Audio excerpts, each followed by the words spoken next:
আসসালামু আলাইকুম। আমি একটি অসহায় মানুষের ভিডিও তুলে ধরলাম। লোকটি কি বলে আপনারা শোনেন। আপনি কোথা থেকে আসছেন? পাটুরিয়া পাটুরিয়া ঘাট থেকে। কোথায় ওপার আসছিলেন? ওপার থেকে গেছিলাম আপনার কোনাবাড়ি। কোনাবাড়ি। হ্যাঁ, তারপরে কি অবস্থা কেমনে এরকম হইলো আপনার? ওই মানে রাস্তাতে হাঁটতেছি তো, তখন আর কি অটো এমন চাপ দিছে আমারে। হুম। এখন আমার সাইডে জায়গা নেই, আমি না পারে সরতেও পারতেছি না, তখন ওই অটোর সাথে একটা ধাক্কা খাইছি আর কি। তখন আমি পড়ে গেছি, একটু ঘুটে কিসের পরে পড়েছি কোনায়। এই জায়গাটা নাকে ব্যথা পাইছি প্রচন্ড।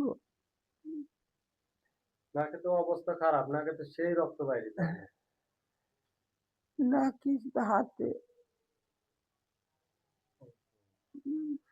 আঙুল এখন আর যেই লোকের কাছে আসছিলেন ওই লোকের পান নাই আপনি? না। এখন কোনো মোবাইল নম্বরও নাই আপনার? মোবাইল নাম্বার, আমার মোবাইল নাম্বার আছে, কিন্তু আমার মোবাইল তো বাসায় রেখে বন্ধ করে চার্জ চালিয়েছি। এখন আপনারে কি মনে করেন যে এই পুরো শরীর ভেজা? সম্পূর্ণ শরীরে একদম শরীরে জ্বর?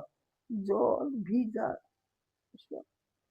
কারণ আপনারে যদি আমরা কিছু টাকা দিয়ে গাড়িতে উঠিয়ে দিই আপনি কি যাওয়া পারবেন?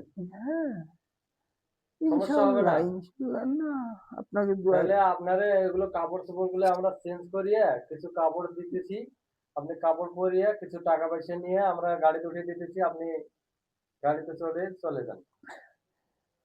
যাইতে আচ্ছা। পারবেন তো? হ্যাঁ হ্যাঁ সমস্যা হবে হ্যাঁ, না? পারবো, গাড়িতে উঠলে পারবো। যাই হোক, আজকে আমাদের এখানে গ্যাস নেই, এই জন্য আমরা খাবার দিতে পারলাম না। আমরা কিছু টাকা পয়সা দিয়ে গাড়িতে উঠিয়ে দেবো, আপনি ভালোভাবে চলে যান, সমস্যা নেই। আর যদি সমস্যা হয় তাহলে না বলার দরকার নেই। না, সমস্যা হবে না, চিন্তা করবেন না।